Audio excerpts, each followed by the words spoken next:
오늘도 끔찍한 아동학대 사건 소식이 또 전해졌습니다. 오늘 저희가 아동학대에 대한 대책 그리고 한부모 가정을 위한 지원책 들어보기 위해서 강은희 여성가족부 장관을 초대했습니다.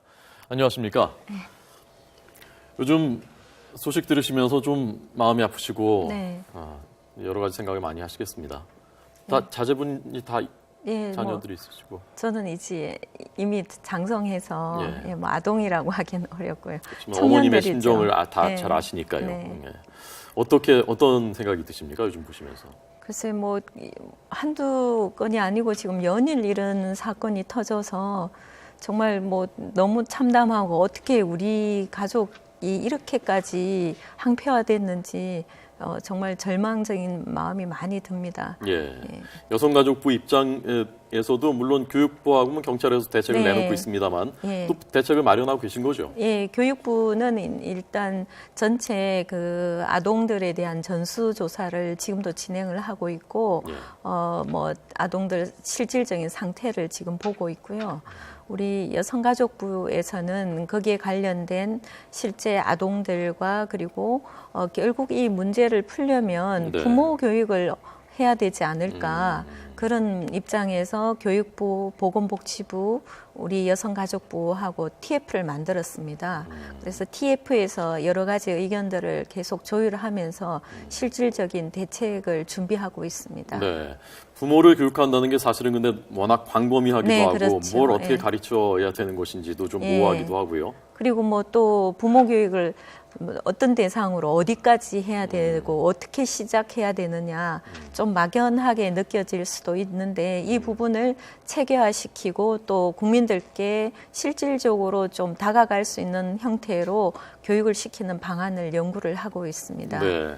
좀 어떻게 좀 체감할 수 있는 근데 지금까지 논의된 것 중에 예. 그런 게 있습니까? 좀 아이디어들이. 네, 사실 뭐 실제로 학대가 일어나는 거는 경찰이 즉각적으로 현장 출동을 해서 학대에 대한 단절을 금방 시켜야 되는 문제고요. 예. 장기적으로 봐서는 우리가 이제 생애 주기별로 부모 교육을 시켜야 되지 않을까 이렇게 안을 내고 있습니다. 그래서 학교를 통해서 초, 중 등 대학교까지 교육과정 내에서 부모에 관련된 교육을 좀 보편적으로 시킬 수 있는 부분 그리고 이제 혼인을 하면서 혼인 신고 시기에 또 교육을 할 수 있는 기회가 있습니다.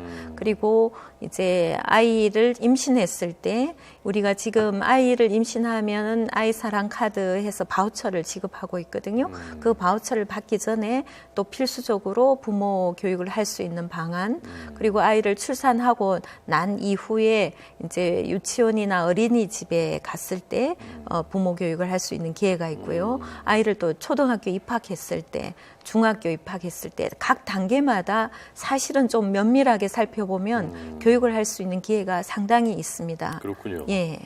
그러니까 사실 우리가 무슨 부모 교육이 필요하냐라고 막연히 생각했었는데 필요하다는 걸 정말 지금 네. 절감을 하고 있거든요. 그렇죠. 이제 뭐 과거에는 뭐 부모 교육은 부모는 굉장히 자연스럽게 되지 않느냐 이렇게 생각했던 시대가 있었는데 핵가족화되고 또 가구에 있는 가족 수가 줄어들면서 예전에는 자연스럽게 배웠던 육아에 대한 상식조차도 예. 없는 경우가 많거든요. 네. 오늘 일어난 사건만 하더라도 아이를 어떻게 우는 아이를 달랠 줄 몰라서 짜증이 나서 이런 일이 일어나는 것처럼 이제 단계별로 처음 아이가 갓 태어났을 때 어떻게 아이를 돌볼 수 있는지 점점점 성장함에 따라서 어떻게 돌봐야 되는지를 이제는 가르쳐야 되지 않는가. 예. 과거에는 또 그렇지 않다 하더라도 아이에 대한 인식도 조금 바뀌어야 되겠죠. 내 아이는 나의 소유물이다. 그리고 이게 폭력적인 훈육도 가능하다. 이러한 생각도 좀 많이 고쳐야 될 것 같습니다. 네. 사실은 교육부나 경찰에서 내놓을 수 있는 대책은 대증요법이라면 근본적인 처방은 여성가족부에서 나와야 되는 게 아닌가 그런 하는 생각이 들었고 지금 말씀하신 걸 들으니까 좀 기대를 해봐도 되겠다는 생각을 하게 됐습니다. 잘 추진해 주시길 부탁드리겠습니다. 네, 지금 현재도 여성가족부에서는 건강가정진흥원을 통해서 부모 교육을 하고 있습니다. 하지만 그런 교육은 또 정상적인 부모들이 어떻게 하면 아이를 더 잘 키울 수 있을까라는 교육이었는데요. 이제는 조금 더 기본적인 교육을 좀 해야 되지 않을까 이렇게 보고 있습니다. 네. 여성가족부가 오늘 한부모 가정에 대한 통계를 내놓으시고 대책을 마련하셨다는데 그 한부모 가정 우선 통계부터 좀 설명을 해주시죠. 네. 한부모 가족 가구는 우리가 178만 가구 됩니다. 전체 178만 가구요? 예, 우리가 전체 우리 가구 수가 1,820만 가구 정도 되는데요. 그 중에서 한쪽 부모만 이제 가구를 이루어서 사는 게 170만 가구고 거기에는 뭐 기러기 아빠도 다 포함이 되어 있습니다. 근데 이제 우리가 정책 대상으로 하는 가구는 56만 가구 정도 됩니다. 즉 19세 미만의 아동을 양육하는 부모들만 별도로 우리가 집중 정책 대상이 되는 가구라고 해서 56만 가구 정도 보고 있습니다. 56만 가구라고 해도 그 참 굉장히 많군요. 많은 숫자가 되겠죠. 보통 거기에 따르는 자녀 수가 1명에서 2명, 많게는 3명까지도 있기 때문에 상당히 많은 수가 한부모 가구라고 보면 되겠습니다. 네. 그럼 정부에서 어떤 지원, 어떤 도움을 주실 수 있는 겁니까? 이제 한부모 가구 같은 경우에는 여러 단계의 지원책이 있습니다. 우선 이제 한부모가 되면서 양육비를 제대로 받지 못하는 경우도 많이 있어서 작년 2015년 3월 달부터 양육비 이행관리원이 발족이 되었습니다. 이혼을 하면서 양육비를 제대로 지급받지 못하는 한쪽 부모에게 양육비를 청구할 수 있는 권한과 절차 그리고 직접적인 서비스를 해줄 수 있는 기관이 발족이 되어서 지금 그 서비스를 하고 있고요. 그다음 이제 한부모 자녀를 둔 이제 그 가족에게는 자녀 양육비를 월 저소득 한부모 가족에게는 월 10만 원씩 지급을 하고 있습니다. 그리고 뭐 학용품비 그리고 검정고시를 볼 수 있는 비용 이런 등등을 지급을 하고 있고요. 그리고 이제 국민기초생활보장법에 따라서 그 주거 그리고 의료 교육 전반에 걸친 그 서비스를 같이 하고 있습니다. 이 한부모 10명 중에 1명이 자녀 친권이 없어서 문제를 어려움을 겪고 있다. 이건 무슨 말입니까? 그러니까 이제 내가 나의 자녀를 데리고 살아도 친권이 없는 상황에서 양육을 하고 있기 때문에 아주 쉽게 가까운 입장에서는 아이를 학교에 보내려고 해도 치약 통지서가 안 나오는 경우죠. 친권이 없기 때문에. 그리고 의료기관에 가서 치료를 받고 하려고 해도 후견인이나 이런 자격이 신부모의 자격이 없기 때문에 친권이 없기 때문에 아이들이 병원에 가서 데리고 가서 치료를 받기도 어렵고 뭐 여권을 발급하는 것도 안 되는 그런 아주 작은 것부터 아주 중요한 일까지 친권이 없으면 할 수 없고 다만 본인이 보호하에 양육만 할 수 있는 거라서 굉장히 심각한 상황이 될 수 있죠. 어떤 대책이 있습니까, 그러면? 그래서 일단 저희 양육비 이행관리원에서 친권을 되찾아주는 실제로 양육하는 부모가 친권을 가질 수 있도록 친권을 되찾아주는 법률 서비스도 같이 겸하고 있습니다.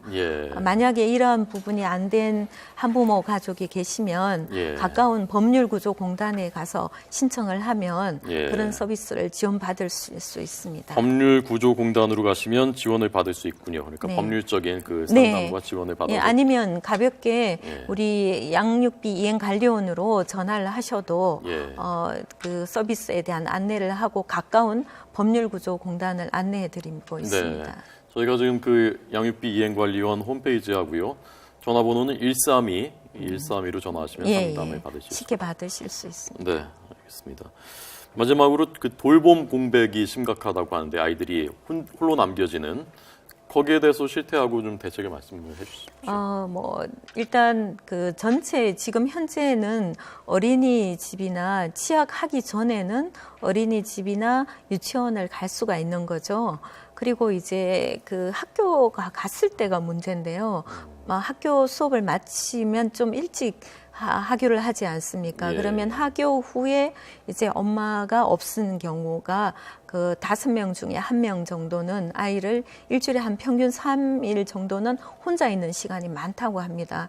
그래서 그 학교 안에서 돌봐주는 초동 돌봄 교실은 교육부에서 운영을 하고 있는데 우리 여성가족부에서는 9세에서 초등학교 4학년부터 중학교 3학년까지 예. 청소년 방과 후 아카데미를 운영을 하고 있습니다. 예. 전국에 250개소에 청소년들이 저소득 청소년들이 신청을 하면 방과 후 활동을 취미 활동도 할 수 있고 그다음에 특성화 교육을 받을 수도 있고 예. 학습 지도, 진로 지도 그리고 그 급식 서비스까지 건강 관리까지 지금 현재 전체 풀 패키지로 지원을 하고 있습니다. 그래서 예. 가까운 곳에 청소년 활동 진흥원이나 수련원 아니면 동사무소에 가서 신청을 하시면 이 선정이 되어서 청소년 방과 후 아카데미를 이용할 수가 있습니다. 다만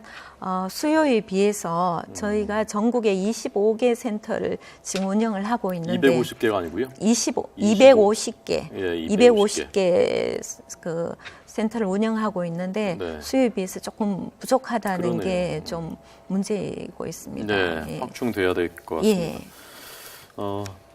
그러니까 나라의 어머니 같은 부처구나라는 생각을 지금 했습니다. 그래서 네. 장관님 그 현장도 좀 많이 가보시고요. 지금 네.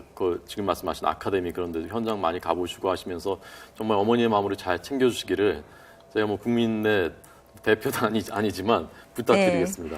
예, 저희가 계속 노력하고 있는데 예. 아직 예산이나 그리고 물량 면에서 충분하게 전국을 다 이제 연결해서 하는 부분에는 부족한 부분이 있습니다만 예. 꼼꼼하게 살펴봐서 한 명의 또 아이들이라도 더 보살필 수 있도록 노력하겠습니다. 예. 장관님 오늘 나와주셔서 고맙습니다. 잘 들었습니다. 네.